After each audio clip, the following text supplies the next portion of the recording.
Hello and welcome to the series PlayStation 2 Revisit, starring my PlayStation 2. And right beside it is Kingdom Hearts 2 Final Mix. And just to show you that it is Final Mix, let me go and open up the menu here.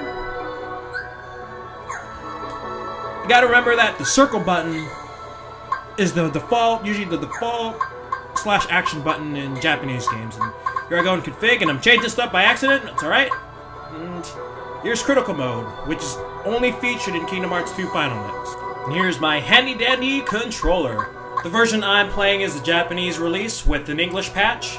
And surprise, surprise, it can only be played on a modded PS2. Later in this video, I'll go and show you what a modded PS2 looks like.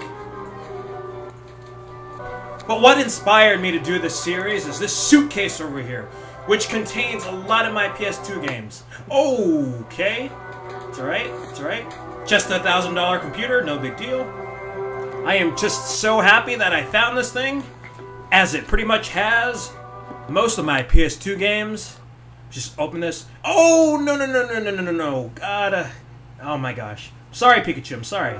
But don't be surprised that I have a whole bunch of RPGs in here, as it is my favorite genre. But I still have awesome games like The Bouncer. Anyone remember that game? And Beautiful Joe 2. Good game. So I'm not going to show everything, but oh my gosh, I can't believe what I found. I found Final Fantasy VIII Disc 1 lying in there somehow, and Star Ocean till the end of time. Oh, it's going to be exciting. So, what am I going to do with this series? What I'm going to do is I'm going to record a different game for my suitcase per episode. I probably won't do a full Let's Play, just showcase some gameplay. I might do some commentary, or probably no commentary at all. Just depends. That's pretty much the gist of it, and I hope you guys like it, and I appreciate any feedback. Thank you so much. Let me go ahead and show you what a modded PS2 looks like. I'm going to show you what the GUI, the UI looks like. Oh yes, I did forget to mention one thing. I am using the Avermedia Live Gamer Portable to record. It is an HD capture card. However, the PS2 doesn't output full HD. Its native resolution is like 720 by 480p, but it's a very good recorder and it does produce some good quality videos. Alright, so here is what the UI looks like. So I'm turning on my PS2 right now, and we're going to get a screen that kind of looks like the PS2 default menu, but you can see here there's a whole bunch of options.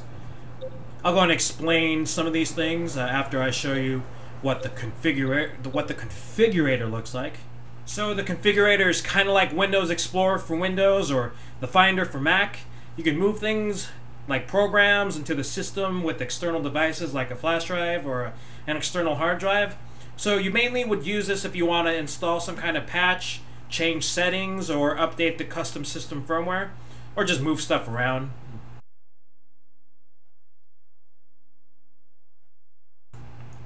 So I'm booting up the custom firmware again.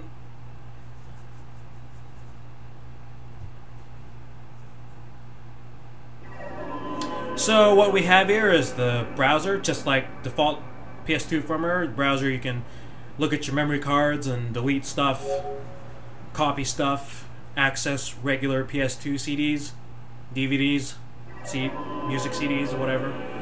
And we have system configuration, where you change settings just like you do in the normal PS2. And we have an HD loader, which you can load ISOs from a hard drive, which is pretty neat. But my favorite tool, pretty much everyone else's favorite tool here, is the ESR launcher. Now, what this does is that you can burn PS2 ISOs onto a blank CD, and this program will play them. This is extremely useful if you want to back up your PS2 games in case something happens to them. Anyways, as you can see here, the status beneath it says my disk drive is open, which it is open. Let me go and show you. So as you can see here, I have Kingdom Hearts 2 burned on a CD.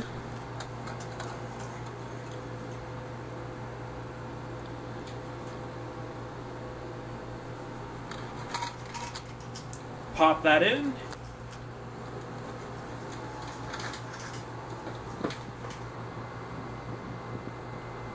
Alright, right now the program's detecting what kind of CD is inside.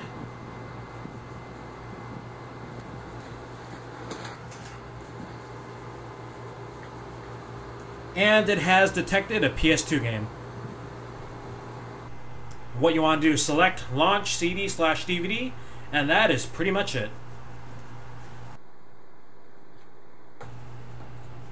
So let me go and give you some quick information on how the PS2 is modded.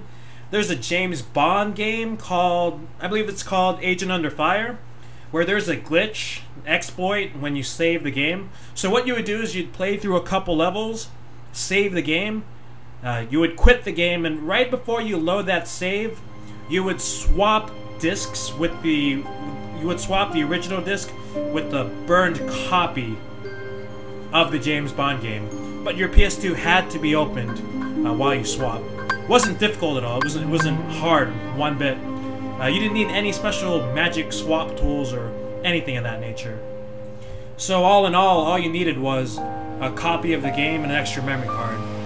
Anyways, that concludes episode 0. I will start making episodes showcasing my games, and as always, thank you so much for watching.